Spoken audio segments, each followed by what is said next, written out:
আল্লাহ হেফাজতের মালিক হেফাজত করেন যে কোনো অছিলায়।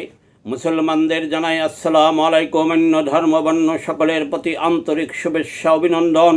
জয় বাংলা, জয় বঙ্গবন্ধু, জয় শেখ হাসিনা।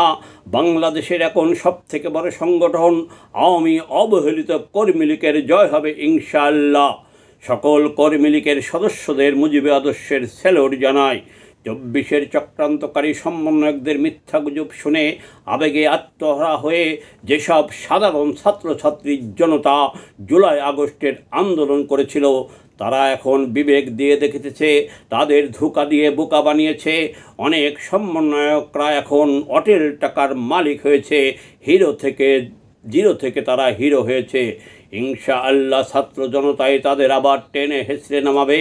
ছিলিমিলি কুমকুম গুরুম গুরুম যেখানে যা লাগে তাই দিয়ে হিরো থেকে আবার জিরো বানাবে। যে সেনাবাহিনী প্রধানমন্ত্রী শেখ হাসিনাকে জাতির উদ্দেশ্যে ভাষণ দিতে পদত্যাগপত্র লিখিতে আধা ঘন্টা সময় না দিয়ে হেলিকপ্টারে বিমানে ভারত রেখে আসে, ইনশাআল্লাহ আল্লাহ যদি সহায় হয়, সেনাবাহিনীর সহযোগিতায় প্রধানমন্ত্রী শেখ হাসিনা আবার বীরের বেশে বাংলাদেশে ফিরে আসিবে। সত্যের জয় হবে। বাংলার বেশিরভাগ মানুষ সৃষ্টিকর্তার দরবারে শুকরিয়া জানাবে। যারা শেখ হাসিনা ফিরে আসিলে নফল নামাজ রোজা বিভিন্ন মানত করেছিল, তাহা তারা আদায় করিবে। যে যত কথাই বলুক, যতই করুক ফন্দি, শেখ হাসিনার বাংলাদেশে থাকবে না কোনো প্রতিদ্বন্দ্বী।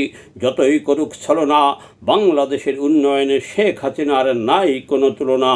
যতই ছাড়ুক মিথ্যা কথার ফুলঝুরি, দেশের মানুষ শেখ হাসিনার ডাকে সাড়া দিবে।